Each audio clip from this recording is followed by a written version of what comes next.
Esse é um título um tanto ousado, né? Como resolver todos os seus problemas emocionais. Mas como a gente viu no vídeo anterior, os nossos problemas em geral, não só problemas emocionais, mas problemas de produtividade, problemas de relacionamento, problemas de comunicação, problemas para a gente atingir as nossas metas e conseguir fazer as coisas na vida, na base de tudo, por trás da ansiedade, por trás da depressão, por trás da impulsividade, da procrastinação, da baixa autoestima, da dissociação, tem uma coisa, né? Uma coisa que está lá no fundo do iceberg, que é a dificuldade de autorregulação. Não só emocional, porque fala-se muito de regulação emocional, mas a autorregulação é tudo. Vai englobar parte de controle de pensamento, dos processamento dos estímulos em si, dos acontecimentos, da comunicação com os outros, do que acontece por dentro da gente, das nossas memórias e eventuais traumas, da regulação que culmina no nosso próprio comportamento prático. Por baixo ainda dessa camada da autorregulação tem toda a parte cognitiva, que a gente pode aprofundar em outro vídeo, que são as ideias, os esquemas, os paradigmas que embasam a forma como a gente processa o universo ao nosso redor, incluindo as emoções. Se você curte esses temas, quer saber mais sobre isso, se inscreva no canal para você poder acompanhar o meu trabalho. Mas se a pessoa tem problemas de autorregulação, isso vai estourar no comportamento dela. Lá no primeiro vídeo dessa série, a gente falou sobre o imediatismo, que é o traço que eu disse que pode arruinar a sua vida, que você acaba nunca conseguindo fazer as coisas com foco no longo prazo, procrastina muito, empurra com a barriga, cede a tentações de momento, acaba não conseguindo construir uma vida bem-sucedida ou fazer as coisas que você quer fazer. E no segundo vídeo, semana passada, eu expliquei que o que está na base disso e de praticamente todos os outros problemas emocionais é uma dificuldade na autorregulação. Então tem esse infográfico aqui, você pode baixar ele aqui, o link está na descrição, que mostra a composição aí desse iceberg que é o nosso universo psicológico. E você vê que a autorregulação ela está bem embaixo nesse iceberg. E se isso não vai bem, isso vai vindo para cima e se manifestando em forma de ansiedade, de perfeccionismo, de depressão, de impulsividade, de procrastinação, de estresse, de agressividade, etc. Então essas coisas elas vão impactar tudo na vida da pessoa, desde a vida íntima dela com ela mesma, questão de ansiedade, de depressão, de autoestima, de fantasias mentais que podem ser maladaptativas, né, como o transtorno de devaneios excessivos, vai impactar a vida produtiva dela, não só no trabalho, mas tudo que ela quer fazer, que exige dedicação, disciplina, vai afetar os relacionamentos pessoais dela. Ela pode ser uma pessoa que tem conflitos, né, ou que entra em conflitos com muita facilidade, ela não sabe lidar com conflitos, ela se retrai, ela foge, ela pode ter ansiedade social, pode ter processo de evitação de situações sociais, enfim, a dificuldade com a autorregulação, ela vai afetar tudo, em geral, na vida prática da pessoa. E como lidar com isso? Primeiro passo é a pessoa dar uma olhada naquela camada que está por baixo, a cognição. Ideias enviesadas, esquemas maladaptativos que prejudicam a capacidade da pessoa fazer essa autorregulação. A terapia cognitivo-comportamental, por exemplo, ela é tão eficaz na psicologia justamente porque ela vai trabalhar na base de tudo, que são as ideias que a pessoa mantém sobre como o mundo funciona, quem ela é, qual o valor que ela tem, o que ela precisa na vida, as narrativas que ela mantém para explicar as coisas na vida dela, o que aconteceu no passado, a identidade dela, etc. Então, se há problemas aí nessa camada, eles precisam ser endereçados. Outra terapia indicada, além da cognitivo-comportamental, é a terapia dos esquemas. Terapia dos esquemas é uma evolução da terapia cognitivo-comportamental que foca especificamente nesses padrões mais profundos, chamados de esquemas, que são como molduras mentais que se formam ao longo da vida, geralmente na infância, e que moldam a forma como a pessoa vê a si mesma, vê os outros e o mundo. Esses esquemas podem ser positivos e úteis, mas também podem ser negativos e extremamente limitantes. Por exemplo, um esquema de abandono pode fazer uma pessoa acreditar que todas as suas relações estão fadadas a acabar, o que ninguém realmente ama ela incondicionalmente. Esse tipo de pensamento afeta diretamente aí a autorregulação, porque ela cria reações emocionais intensas que são difíceis de gerenciar. Quando a pessoa trabalha na reestruturação desses esquemas, ela não só aprende a desafiar e modificar essas ideias disfuncionais, mas também ela aprende a desenvolver formas mais adaptativas de pensar, de sentir, de agir. É um trabalho profundo, mas é necessário para quem tem dificuldades crônicas aí com a autorregulação. Uma técnica aqui que vai ajudar uma porção de outros aspectos é mindfulness. Sempre indico mindfulness aqui no canal porque é realmente algo fenomenal. Tem muito mito aí sobre mindfulness. As pessoas não entendem direito o que é. As pessoas pensam que é uma meditação ou é se forçar a não pensar em nada, e não é nada disso. Em estado de mindfulness, a pessoa vai separar uma parte da mente consciente dela que vai ficar ali de sentinela, só observando o que está acontecendo por dentro. O que ela está sentindo, o que ela está pensando, que ideias que estão vindo na cabeça, e ela vai tomando nota, né? Como se estivesse ali com um bloquinho de notas, anotando tudo o que está acontecendo dentro da cabeça. A pessoa pode, inclusive, usar um bloco de notas de verdade e ir anotando as coisas para não esquecer. Mas é um estado de observação sem julgamento, ou seja, sem ativar aquela vozinha tagarela que fica buzinando dentro da cabeça com um monte de ideia solta que fica emitindo opiniões sobre tudo. E esse estado de observação, ele vai te ajudar a identificar pontos como reações, ideias, crenças que estão por trás ali da sua dificuldade com autorregulação. É como se você estivesse olhando o seu cérebro de fora, né? Como que o teu cérebro funciona. Você está olhando de fora e vai coletando informações. Ela não só vai te ajudar no aspecto emocional, como ela vai reforçar o trabalho que está sendo feito no aspecto cognitivo também, porque vai te dar evidências aí de ideias, de esquemas, os mecanismos de defesa, os paradigmas que você usa. Né? Mindfulness vai te ajudar a aprender a acalmar um pouco a hiperatividade mental também. Tem gente que não para mentalmente, a cabeça da pessoa está sempre numa atividade constante, é uma ruminação de pensamento, é um diálogo mental interminável, é fantasia, é devaneio, tem sempre alguma coisa acontecendo por dentro da cabeça.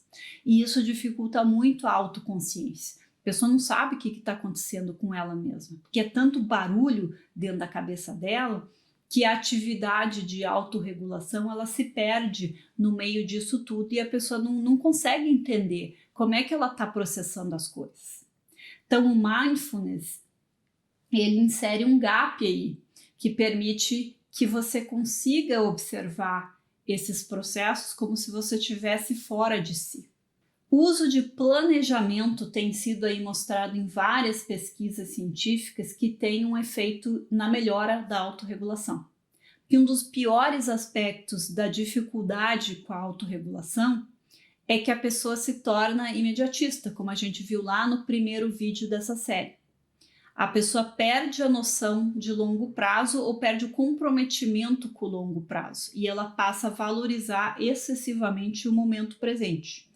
Então, o que ela sente vontade de fazer no momento se torna muito mais importante do que a promessa de alguma conquista no futuro. E isso cria filhotinhos, tem outros efeitos colaterais. Teve uma pessoa aí que deixou um comentário em um dos vídeos sobre devaneios excessivos, dizendo que ele tinha que estudar para o vestibular e ele não conseguia por causa dos devaneios excessivos. Então você vê que o problema nem sempre é uma ação, a pessoa ir fazer alguma outra coisa, ao invés, né, daquilo que ela tem que fazer. Não, ela pode ficar ali no lugarzinho dela, olhando para um livro ou para a tela do computador, mas a mente dela está longe. E o que é isso? Dificuldade de autorregulação. Ela não consegue resistir à tentação de entrar numa fantasia mental.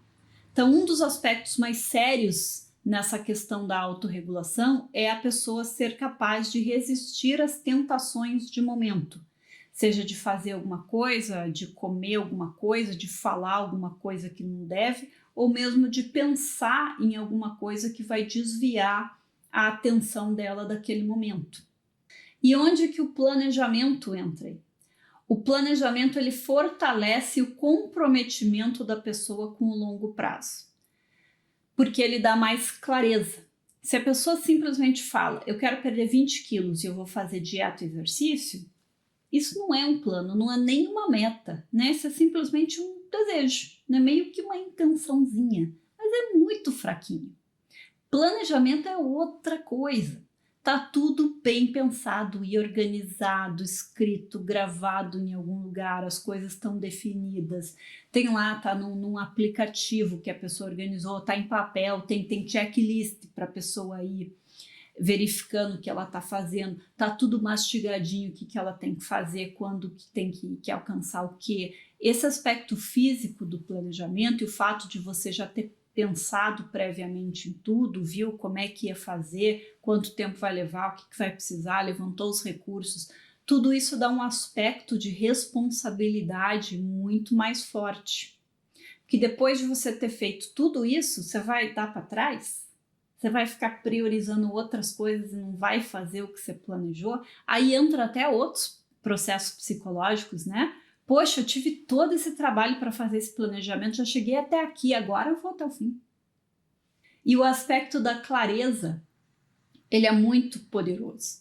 Porque uma das razões que as pessoas deixam de fazer as coisas é porque não está claro o que tem que fazer. E o que eu tenho que fazer aqui? Como é que eu vou fazer isso? E gente confusa não faz nada, né? Deixa para depois. Né? Ah, depois eu vejo como é que eu vou fazer isso. Não estou com cabeça para descobrir isso agora. E vai empurrando com a barriga. Então o planejamento ele remedia isso fortemente e tirando esse obstáculo, a pessoa consegue ser mais produtiva. E quanto mais a pessoa exercita isso, mais ela vai desenvolvendo essa capacidade de autorregulação. Mas tem outro aspecto que está relacionado ao planejamento que eu também quero trazer aqui como uma terceira dica, que é a preparação antecipada. Isso faz parte do planejamento que você vai pesquisar, procurar entender os possíveis obstáculos ou situações que você pode encontrar e você vai então procurar se preparar para lidar com eles da forma mais eficaz possível, caso eles venham a acontecer. As maiores ameaças à nossa capacidade de autorregulação decorrem da gente se deparar com situações em que a gente é pego de surpresa. E se a gente tem aquela sensação de que a gente não sabe o que fazer, a gente está perdido ali, a ansiedade começa a brotar e vai crescendo, e a ansiedade não vai deixar a gente fazer um bom trabalho de autorregulação ali. Seja ter reações maduras ou se acalmar, conseguir pensar com clareza.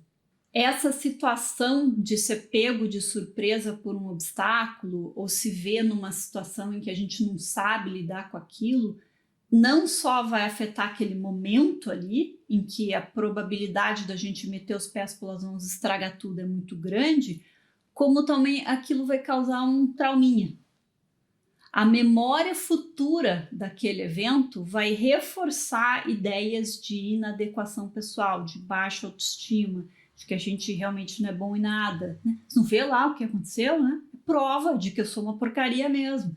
A gente tem que evitar produzir provas contra nós mesmos, ou coisas que a gente vai usar como provas, né? Mesmo que não sejam. E uma estratégia para evitar isso é se preocupar com a preparação. Claro que não é possível a gente sempre estar preparado para absolutamente tudo. Aí entram outros aspectos que podem ajudar a gente a lidar com as nossas inseguranças, os nossos medos e tal.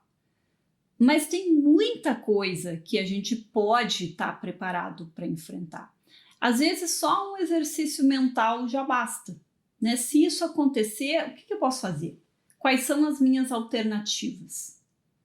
Porque no calor do momento você não consegue fazer isso. Na hora H você está tão destrambelhado que você não consegue pensar com clareza.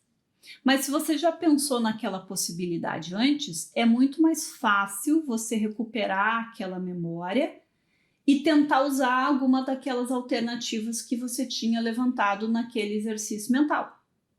Às vezes um simples, se isso então aquilo, já é suficiente. Se alguém fizer uma coisa estúpida no trânsito, eu não vou abrir minha janela e começar a xingar a pessoa. Pode ser uma coisa simples assim. Processo mais elaborado, escrito, organizado, é melhor ainda, mas é claro que nem tudo exige esse nível de preparação.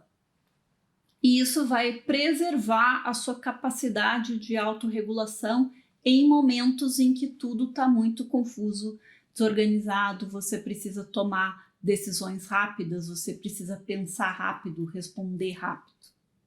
E um último ponto que eu quero trazer aqui é ter uma postura anti-autovitimização. A autovitimização é aquela coisa da pessoa com muita frequência se sentir uma vítima. Ficar magoada, achar que as pessoas fizeram as coisas de propósito só para machucar ela, só para provocar, quando na verdade, na grande maioria dos casos, essa percepção está longe de ser realidade.